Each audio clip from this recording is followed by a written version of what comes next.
Yeah, so for those of you who don't know, Sony has a breakdown of this. I just got done watching it like 1.5 times on my own. And yeah, this is definitely something to talk about. Um, so we're going to come up to, I want to talk about the biggest thing from here. So I think the biggest thing, first off, let's go to the I/O. Has a USB Type-C and a USB Type-A on the front. And on the back, it's got two USB Type-A's, Ethernet, HDMI, and then the AC in. This is cool that there's actually more I/O than on the PS4. I mean, USB-C, I don't really know what's going to use it as far as their accessories and things. We'll have to see. Maybe there will be an actual application. Maybe the controller's through USB-C. I would think it's still through USB instead of C. But regardless, there's three USBs and a USB-C. So that means for anybody like myself who wants to plug in a controller or has a controller plugged in with either a headset that uses USB and an external hard drive or external storage drive, congratulations, you can now. I've been cursing my PS4 forever because I cannot charge my controller and put my headset in while having my external, and it sucks. So it's not much. It's one extra USB, but it's one extra USB with the USB Type C. So it's something. For those of you wondering too, the Xbox Series S, I believe, as well as the X, only have one in the front. Yeah, so here you can see it's got in the back.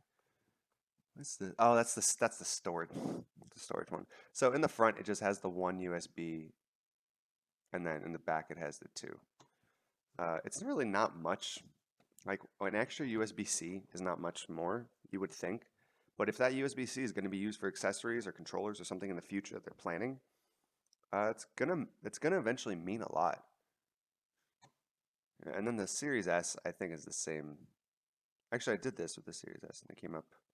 Yeah, Series S is the same thing. It's not too much of a big deal. Like it's not like Xbox isn't doing that, but it's good to know that all of them have three. That's good. Next, we're going to the stuff with the stand here. The stand comes off. There's like a rubber thing here that the stand can go in. Then you can also put the screw for the stand in there so that this doesn't get plugged up with dust and everything. You can then turn this, and if you don't want to screw it into the bottom, then you can clip it into the side like that, right by these here, and lay it on its side.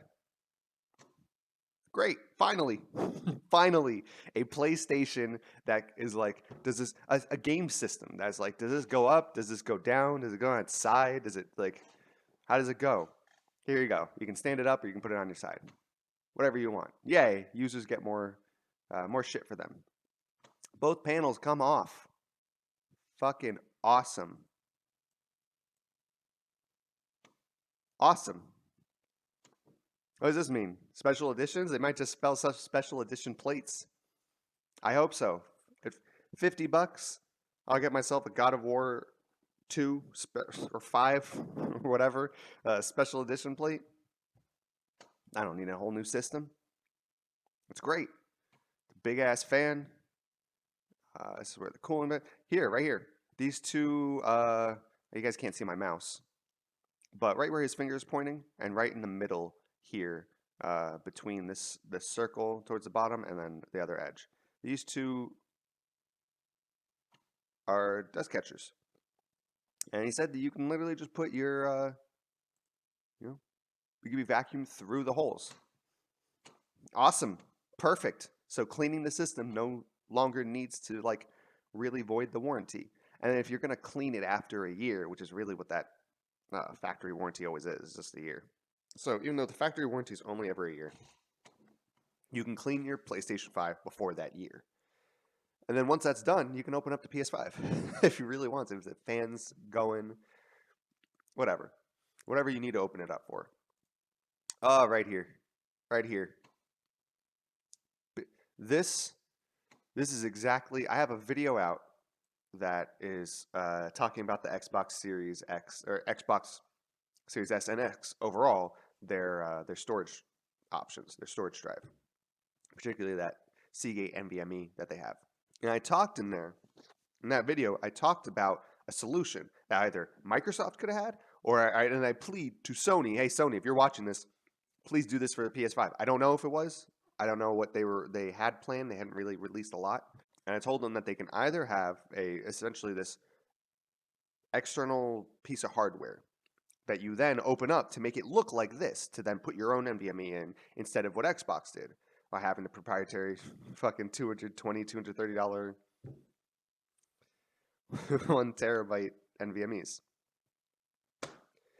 Or I said, hey, Sony, during your mid-season refresh, have there be the onboard M.2, the storage, and then have us have, without taking out the warranty, without doing that, have us be able to get to the external one that we can plug in ourselves. Holy shit. I wish people had actually gone to that. I wish people had gone to that and told me, now you're wrong. That's insane. Right here. Right, exactly what I told Sony they needed to do to kill the storage system and to ultimately put Xbox in the ground was this. This. Now you have a kind of 650-ish gigabyte system that could be upgraded to whatever the fuck you want to upgrade it to. You know? And you can get to this just by taking off one of the panels. Just by taking off one of the panels. One of the panels, and then there is the there's that little thing with the screw, little cover. Right there, and you're done. And then you go more into the breakdown. Then he goes like, I will now begin the teardown of the PlayStation 5. So everything you see up until the 3-minute mark doesn't void the warranty. Exactly what I said they needed to do. They needed to have an extra storage slot without it voiding the warranty, just getting in and out. Now, they also put those 2 little holes where you can just suction out. They're dust catchers, and you could fucking vacuum the dust out. If the Series X and the Series S are not like user friendly as far as like opening them up and stuff like that, if it's not really that easy, which this is easy. This is a back plate that slides off and a screw for a cover to open the M.2. That's it. And the holes for the dust catchers are there.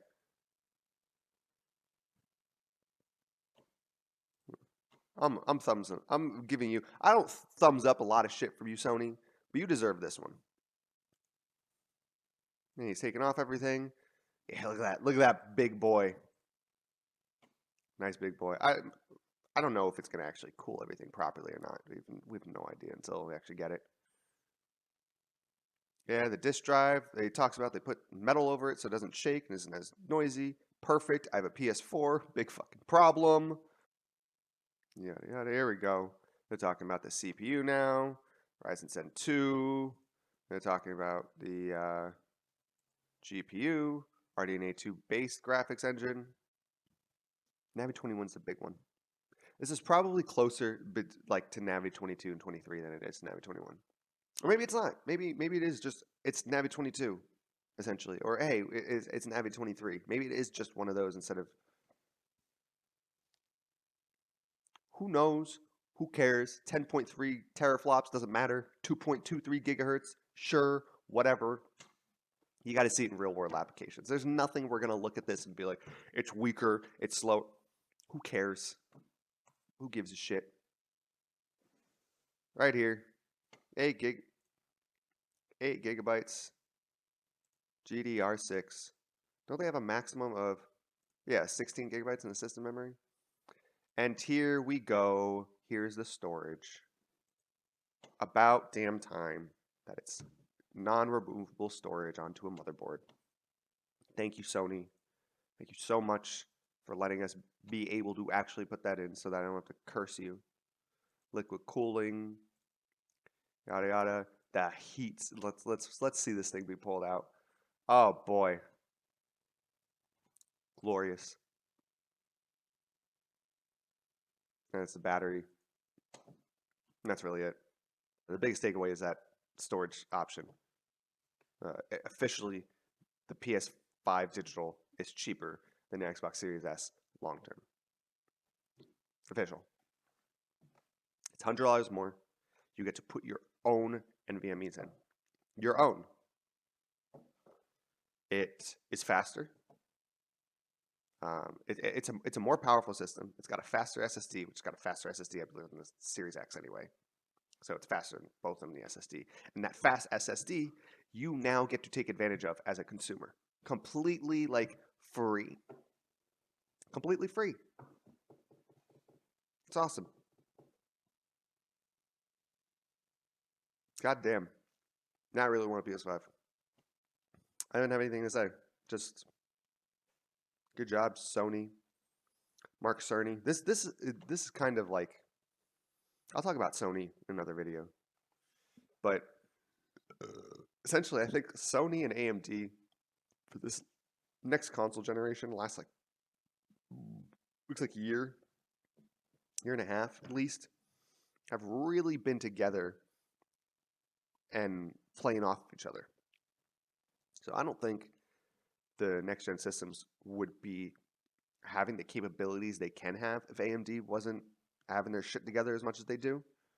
And I don't think actually AMD might be probably making some improvements without working with specifically Sony, but maybe Microsoft too. I don't think they would be probably getting as far without working together. This shows like what Mark Cerny was talking about was literally like he knows exactly what's on the roadmap personally for like RDNA 3 and Zen 4. Like they've got to have everything. There's no way that there's not any complete transparency between the two. So this is great. Yeah, and the Xbox is.